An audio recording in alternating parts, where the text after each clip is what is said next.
It's morphin' time!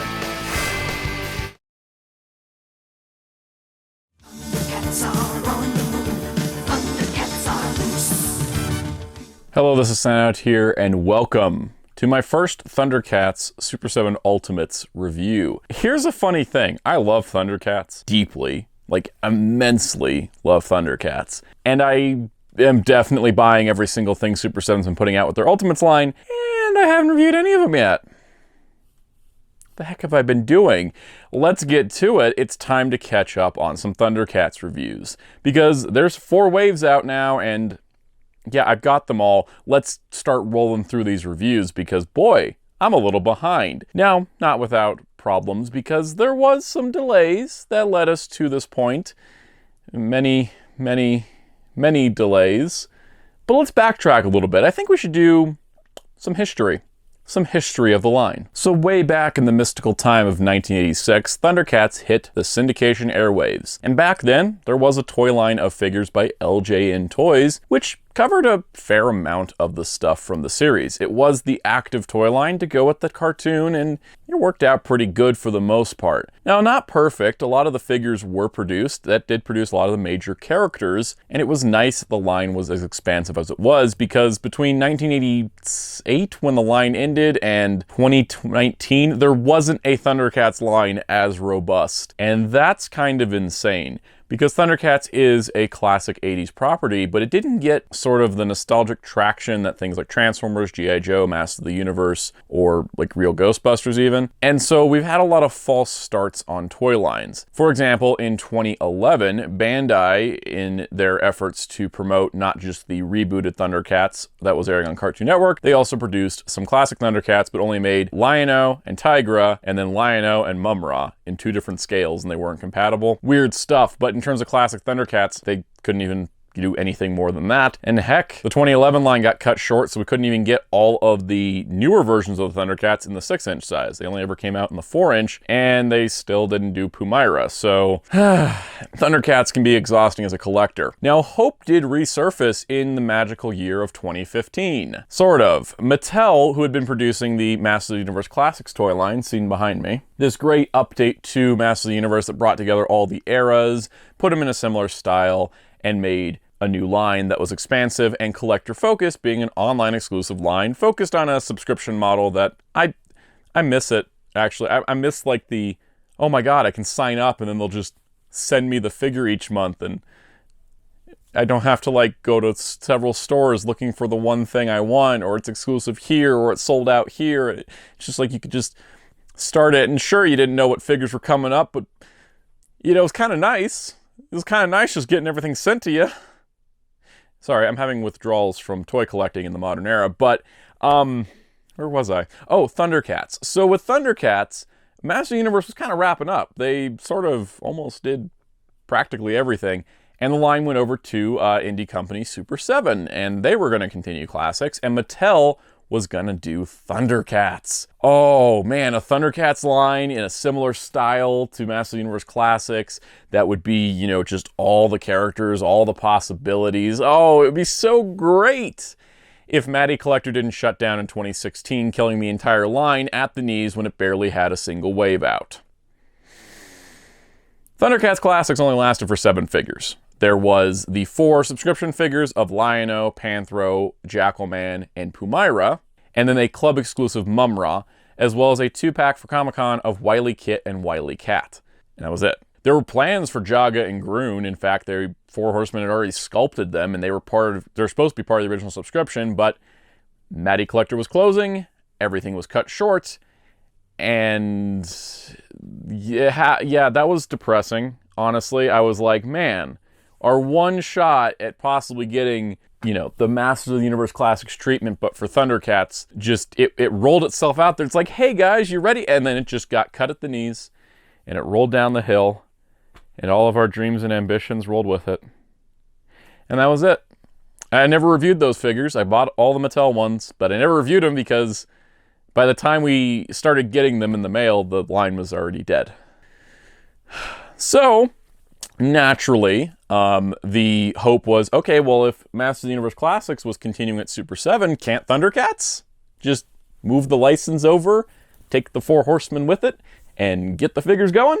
So Warner Brothers didn't like that plan for whatever reason. Yeah, it was really weird. I know at the time we were getting close to the AT&T merger and all the chaos that exists at Warner Brothers as a studio, but Super7 was like, hey, can we do Thundercats?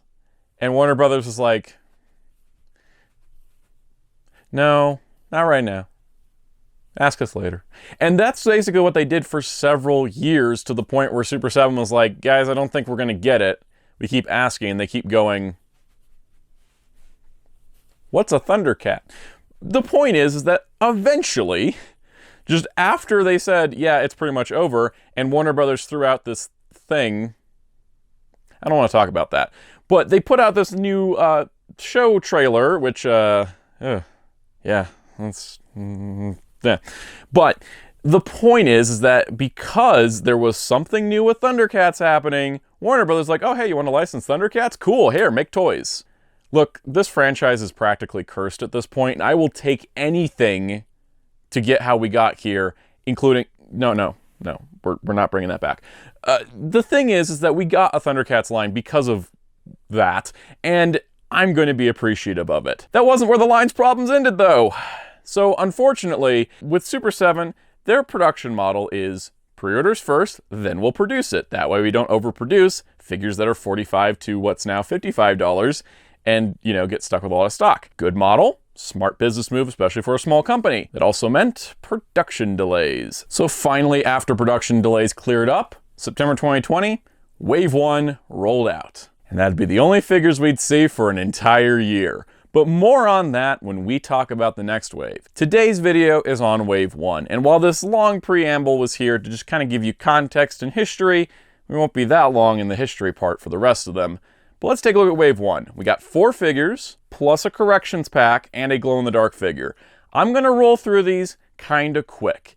Most people have seen reviews on these. This is just making my mark and my stamp on these figures and expressing my love for them as well. So let's get to it.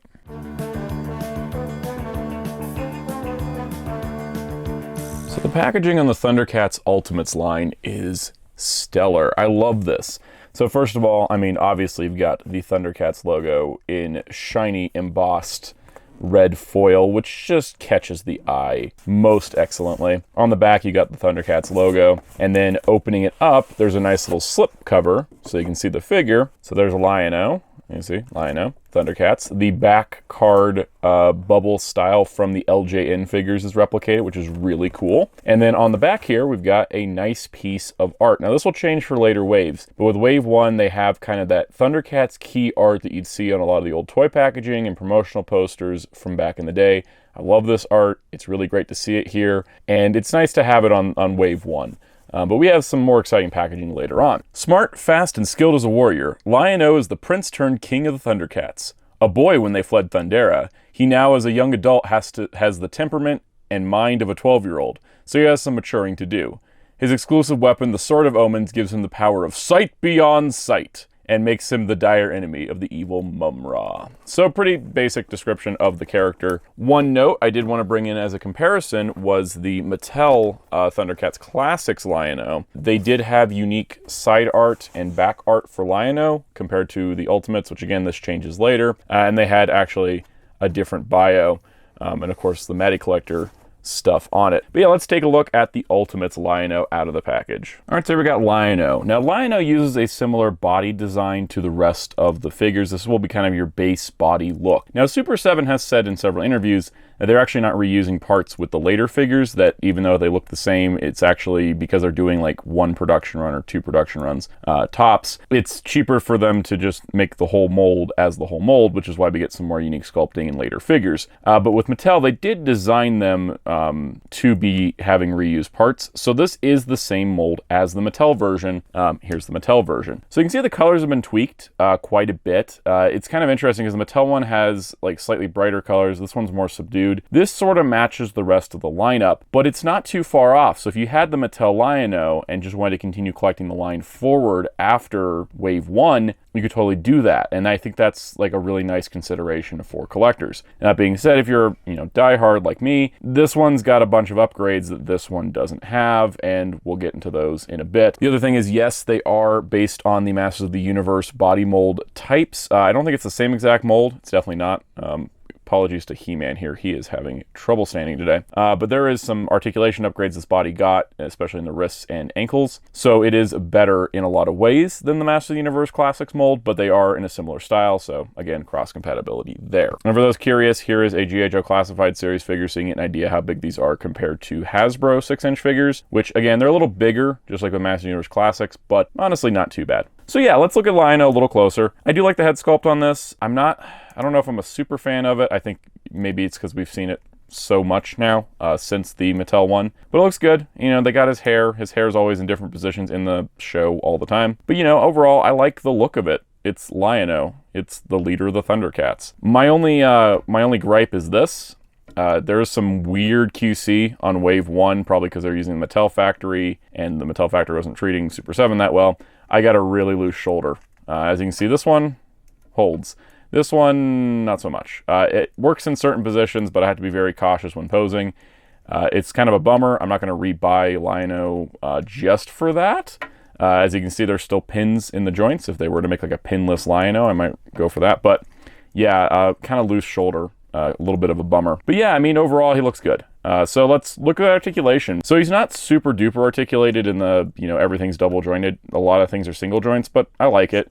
The head does have a ball joint and a hinge, so it does, move around. He can look up, he can look down, he can look side to side. A little bit of tilt, not bad. Shoulders out, 360, bicep swivel, elbow, wrist, and then the wrist pivot in and out as well. Ab crunch here, waist swivel, hips move out, they move forward back, thigh swivel, knee, and then a boot swivel, plus an ankle pivot forward and back, and left and right. That's the articulation that like 90% of the line has, so I'm not going to be mentioning it again in this video. I'll do it probably like one time in a video, but that's basically the standard articulation. So here are his hand options. He's got these open hands, these looser grips, and these tighter grips. So Lion-O's claw shield is included in 4 different types, and what's interesting here is that what they've done is they've recreated one from Mattel and made one for the Ultimates. The Mattel one went for this more realistic kind of fur texture design to it, which I think is pretty cool. It's really well detailed, really nicely sculpted. I like the idea behind this. It's more of a sort of realistic take on the claw shield. But the only problem is that when you have the holstered version, which this will peg to the belt, the Sword of Omens is, crammed in there and stuck in there. So you could never have this displayed with this removed and then just the claw shield on his waist while he's holding the Sword of Omens, which is kind of a compatibility error. I think, but that's how they originally sculpted, and I kind of like that redesign. But the Ultimate version, which is pretty much what also sold me on the Ultimate version, aside from its Thundercats, they gave us a claw shield that's more smoothed out, that more, it's still that organic feel, but it's more of a metallic feel that the cartoon had. So you can see there, it's very much the same sculpt, except this one has the fur detail and this one doesn't, and it's more gold. I prefer this. Plus, they redesigned the holstered version, so while it has the holster part, you can actually remove the small version of the Sword of Omens from it, so you have that option of, do you want this out and then just the empty claw shield, or do you want it in? Compatibility is nice. So you can see there, that little blue peg is where this goes, so you just line up the hole, pop it on. But there you go, I got Lion-O with his claw shield at his waist, but if you want him to have the claw shield on his wrist, there's a giant peg, it goes into the wrist socket, and boom, there you go. I got him the claw shield on his arm. Now, Lion-O does come with the Sword of Omens, and it looks pretty good. It's actually, again, just like with a lot of the things, it's been resculpted to be more accurate. The Mattel one just had a really hefty blade, but they resculpted this completely, so it's got the more curved guard, and then also, the thinner blade. And another upgrade from the Mattel version, it does include an extra head. This one is snarling. So you got, kind of neutral and then more expressive. I like the expressive heads on a lot of the other figures. I'm not a big fan of this one. He looks more constipated than battle ready, and he looks incredibly angry. I feel like he should have a bit of a softer, more intense look to him. So I'm going to stick with the normal head in most cases, but that is an option, and options are good. Lynx-O's last accessory is the Book of Omens, an important item, especially to the later part of the series. I'm really glad to see it here. It's nice and gold, it's got the lock on it, which is really cool, and I just really think this is just a neat piece, and I'm really glad it was included because, hey, it's an important artifact to the series. And just for fun, here is Super 7 Ultimate's Lynx-O with the vintage LJN Lynx-O. Toys have come a long way. It's kind of amazing, like, just seeing them side by side. Also, you know, even though I own several LJN figures, I forget how tall they are. Like, they're massive compared to the rest of, like, the 80s toy lineup. But, yeah, there's a fun little side-by-side. So Lynx-O kicks off this line in spectacular fashion. I really think he turned out great, and he's honestly an upgrade from the Mattel figure, while also being a nice introductory point to the Thundercats line as a whole.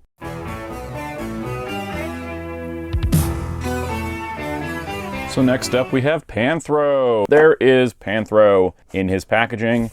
On the back, same artwork, but we got a new bio. Panthro is the symbol of Thundercats' strength and wisdom, and pilot of all the Thundercats' vehicles. An unequaled master of martial arts, meditation, and mechanics. He is strong, brilliant, and funny, though the use of his nunchakus make him a deadly adversary. Panthro's enemies fear and respect him. Once again, here is the comparison to the Mattel one. You know, very similar figures in a lot of ways, but there is some differences. Again, I do like the Mattel packaging having the unique art, but again, that'll change for Thundercats Ultimates in the future. All right, so here we have Panthro. Now, Panthro is like the mechanic, tough guy, cool dude of the Thundercats, and I love the character. His voice actor did an amazing job too. And honestly, it's just really cool to have Panthro as the second Thundercat in the line because he's just that awesome. So you can see very nice head sculpt, very much matches his cartoon look. Just like with Lynx-O, he has been tweaked a bit colors-wise from the Mattel figure, but is the same mold overall. So we can see that. And here's the Mattel one. Now, what's interesting is that they did slightly tweak the chest paint so that it's a little bit more accurate. This one was a little too spread on the white part, but overall looks good. Now, unfortunately, when Panthro originally shipped, he had a production error, and that production error meant that he had the wrong color trunks. So these were on him as opposed to these, which means these matched here instead of matching here, and the color match was off. And the Mattel one was more correct in that regard. But Super 7, being awesome like they are, sent out this corrections pack. They called it the Thundercats Booster Pack. This went out to everyone that ordered Panthro or Jackalman or both. I ordered mine through Big Bad Toy Store, my figures, and they sent this to me automatically. It was great. I really appreciated it. It was a pain in the butt to swap these out because I had to remove the legs and just squeeze it over a bunch of parts. It was a pain in the butt, but I'm glad to have that option as opposed to, well, it was bad, sorry. Nothing we can do about it. What's also nice is they did include an extra head. I don't really feel like dragging it out of here, but this is the Panthro head for when he gets summoned by the Sword of Omens. So the eyes do glow in the dark, and they're doing a similar head for Cheetara because of the delay on her. So I'm hoping we see just a head pack of these so that everyone can get glowy eyes Thundercats. But that is it for that. So, you know, he's basically perfect now that he's got the correct shorts. That's fantastic. He has a very similar hand setup to Lynx-O. Open, tight grip, looser grip. So Panthro has his nunchucks or his nunchaku. Really cool look to them, but I've always wondered, this is the same with the Mattel one. The chain is just really long and it's cool, but I also feel like it could be a little shorter, but it also depends on just like, you know, again, it got animated so weird. I don't know if the chain should be this long. I don't know if the handle should be this long. It's not like 100% just like, oh, that's the nunchucks, because they change shape a lot in the series due to the animation style. Now, if you want to simulate Panthro twirling the nunchaku, you get this cool effect piece. It's a little heavy, but you can see it's there. It's got kind of that simulation of spinning, kind of like what you'd see in a comic book, which I really like. Plus, if it rains, Panthro's got plenty of coverage. So just like with the Mattel release, he does come with a Thundrometer, and the Thundrometer is basically how they find Thundrillium, which they need to power the Thunder Tank and the castle and all that other stuff. It's a neat little accessory, and I'm glad it fits in one of the open hands, not the open hands, but the looser grip ones, because you can hold it pretty nice, and it looks really cool. He also includes the Key of Thundera, which is the key that's used to unlock the Book of Omens. And what's interesting is that in the show, it always was kind of, well, typically was shown with a strap, and the Mattel one was sculpted with a strap going around, and then was horribly warped by it because this is just pulling the key constantly. And the Mattel one had the strap. This one's just the key, but there is a little loop spot there at the end, so if you wanted to put your own strap on it, totally an option. But he does come with the key, which goes well with Lynx-O's book. I like the world building here. For new accessories, Panthro includes a welding torch, a wrench, and a pair of goggles for fixing up the Thunder Tank or working on the cat's lair or whatever he needs. And I like that. It goes with the mechanics side of Panthro really well and gives him more options. Panthro also includes this detonator, which could be for anything, but it's honestly just another neat little accessory. And then Panthro also includes a more expressive head, just like with Lynx-O, but unlike Lynx-O, I feel like this matches the character a lot better and makes an overall better presentation. And here's LJN Panthro with the Super7 Panthro. It's kind of funny because this one's in such a squat position, so he's a lot shorter, whereas the LJN Lynx-O was taller than the Super7 one. But just fun to see them side by side. And of course, Panthro and Lynx-O go well together. Panthro's a nice addition to the lineup, and it's nice to see him upgraded for this Ultimates release.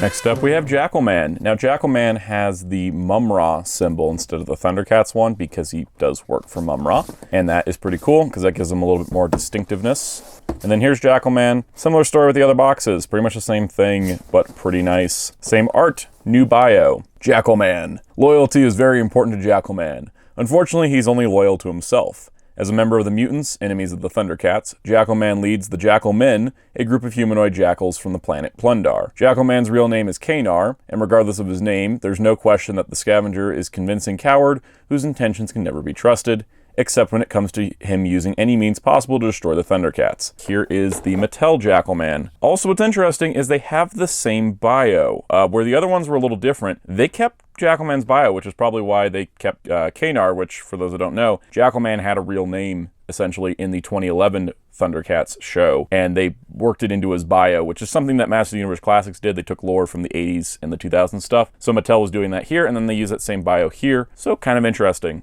Usually the other ones they'd rewritten the bios, but this is the exact same.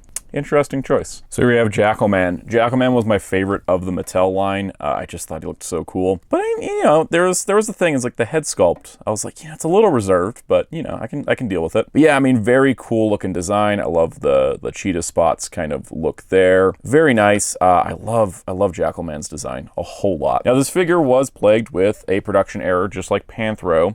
For some reason, the factory produced this collar piece, which did not have the correct color grading. So you see where the chest to the mouth, it would have this part in the middle. They missed that somehow, but again, Super7 sent out a replacement in that booster pack, which was awesome. Here he is next to the Mattel figure. Like I said, I really like the Mattel figure. This one is slightly different colors, again, sort of matching what the line would be going into a different direction. But overall, they're very, very similar. I think these two are the closest out of all of them. But yeah, I mean, he's pretty cool. Same articulation as the others. He does have a lankier build, like he's not so stocky, which I kind of appreciate. As you can see next to Lynx-O here, he is a bit taller, which is pretty awesome. I love that dynamic. Hand options, he just has the open hands and some gripping hands, which is fine because the rest of his stuff is even cooler. So first off, he has the club the LJN toy came with, which you can see there. Looks really nice, has that little spike at the end. Then he has this long-handled axe, which the Mattel figure also came with and looks really good. But that's where the similarities of the Mattel one end, because this guy's got a bunch of extra things. First off is this extra open mouth head, which I love so much more than the regular one. I feel like Jackalman's a little unhinged, and so might as well have a little bit crazier of an expression. Now in the series, Jackalman did get his hands on some firearms, so did the rest of the mutants, and he comes with 2 different pistols, plus this hunting rifle looking thing. But you're probably wondering, wait, why are they all gray and black? Shouldn't they be like purple and blue? As part of the booster pack, you get the show accurate colored weapons, and these are the ones that'll be included with the version 2 reissue of Jackalman. So these are the intended colors. They just ended up in those gunmetal colors by accident, but it's nice to have the options. But yeah, no, definitely like the 80s colored weapons here. So I don't even know if Jackalman's my favorite character in Thundercats, but this is definitely my favorite figure of Wave 1. And that extra head is just so good. I really, really love this figure, and it's definitely my favorite of the first wave, but he's not the last one we have to look at, because we need to talk to his boss.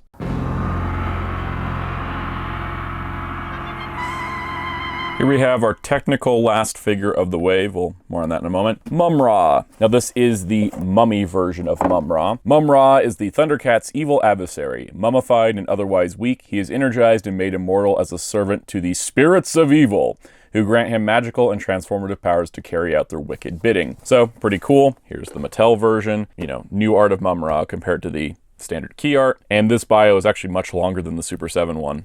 So let me pivot that down there. Yeah, kind of interesting how the bios worked out. I don't know why Jackalman's was the exact same. So here is Mumm-Ra in his mummy state. What's cool about him is he is a unique mold, just like with the Mattel figure, he was a unique mold, which does make him smaller than the other figures. For example, here's Lynx-O, so you can see he does look frail. It's nice to see the size scaling here is kept. Speaking of which, he does have the more accurate, brighter colors compared to the Mattel version here. Mattel version gave him a darker robe. They both have similar highlighting, but this is a darker plastic robe and darker colors overall versus the brighter colors of the Ultimates one, which is kind of neat. So it's really hard to look at the articulation on this guy because of the cloak. So we're gonna pop his head, get the cloak off. We're actually not going to put the plastic cloak back on. Let's put his head back on here. So here's an often not seen mummy Mumm-Ra without the cloak. So he's actually, again, really well sculpted and detailed. He's got, you know, tassels here and there. So his articulation, it's a little more restricted than some of the others. Ball jointed head, shoulders that move out, but only the extent of where the bandages go, elbows, swivel, swivel, swivel, hips that are really restricted by the mummy stuff, knees, rotations, ankles, forward and back, left, right. Now what's cool about this Mumm-Ra is that he does come with two different cloak options, and that's what I really wanted to highlight. So he's got the plastic one. Now the Mattel one also came with this bigger plastic cape that's supposed to be like him, you know, being more dynamic, but it's always been too long for his legs, so it's been really weird. Super7 didn't redo this accessory. Instead, they included a cloth version of his cape, and I much prefer this because this just looks awesome. So it's really nicely made. It's sewn all the way around, so it has a full wire, which means every edge is wired, and it can pose incredibly well. They even wired the hood, so you can pose the hood. So it can take a little, you know, a couple minutes to pose it around, and it does look kind of big on him initially, but once you get kind of what you're looking for, I just think it looks fantastic. You can pose a little better, but I prefer this because it gives him more mobility. Hands aren't too fancy, open ones, and then holding ones. So much like with the Mattel figure, he does come with a recreation of the staff that the LJN figure had. He never used this in the series, but it's something that they gave the toy to give him a little bit more to do. Mumm-Ra also includes the hilt version of the Sword of Plundar, and it looks really nice. It's got this Four Snakes vibe to it, and I really like it. It's a nice thing to give him something that does relate to the show. Other accessories include a fake Book of Omens, the Thundranian urn, as well as the Rosencrantz medallion from the episode The Zax Factor. And then he comes with this extra head, which is a mouth open head, which gives him very much a ancient spirits of evil kind of vibe for his transformation, especially with the cape being as dynamic as it is. So here is the Ultimates Mumm-Ra next to the LJN Mumm-Ra. Similarly low articulated with this big plastic cape. This guy just has some arms. I mean, he was a mail away and then a pack-in figure. But it's kind of interesting to see just the two different takes on this version of Mumm-Ra. So Mumm-Ra's a pretty great figure, but what if you want a Mumm-Ra that glows in the dark? So Evil Glow Mumm-Ra was a Big Bad Toy Store exclusive figure, and look at this shiny packaging. They made the whole thing red foil. And yeah, it is the Mumm-Ra figure, but all in glow in the dark. Same bio and everything on the back, same art, except it's all shiny red. This is the perfect way to do an exclusive. This is not anything that anyone is like, oh my gosh, we have to have a glow-in-the-dark Mumm-Ra, but it's something where it's like, you know what? I'll pick up a glow-in-the-dark Mumm-Ra. So I did want to show that he does have everything that the original Mumm-Ra included, down to the cloth cape, but we're just gonna look at the base figure. I'm not gonna pull everything out because I just don't see a reason to. So here he is, the Evil Glow Mumm-Ra. I usually just leave him with the plastic cape because I don't really need to deal with the cloth one, and I like the cloth one covering more of the figure on the regular, but with this one I want more of the figure to glow. He uses a darker color scheme for the cloak, but same mold otherwise. It's just a neat little variant. But the question is, how well does he glow? Well, from experience, he glows really well once you get him charged up. I'm gonna try to shut the lights and see if he'll show up on camera. So hopefully this is coming through on the camera, but he does glow pretty nice. It's still daytime out, and so there's a little bit of ambient light coming through the window, but he still has some really nice glow to him. Now this is a great glow in the dark figure, and I really like it. Not a necessity by any means, but it's just neat to have. So that does it for Wave 1. I hope you enjoyed this. If you did, please leave a like, leave a comment down below, and tell me keep going on Thundercats or tell me to shut up, because I'm not gonna. I'm gonna keep doing Thundercats. But let me know in the comments what your favorite figure was from this wave, or what your favorite character was that was in this wave, because I want to hear some opinions on that. Also, be sure to subscribe and the notification bell, because there will be more Thundercats videos. There's probably going to be about one a week until I catch up, just to keep things rolling. And you know what? Why not? Let's do some Thundercats on the channel. Also, yeah, next time we're going to look at Wave 3. You're wondering what happened to Wave 2? Well, you'll have to tune in to find out. And on that note, check out Hero Club at hero-club.com for news and more, and my awesome graphic designer on Twitter at darkclaw643. And until next time, this is Soundout saying, Thundercats, ho!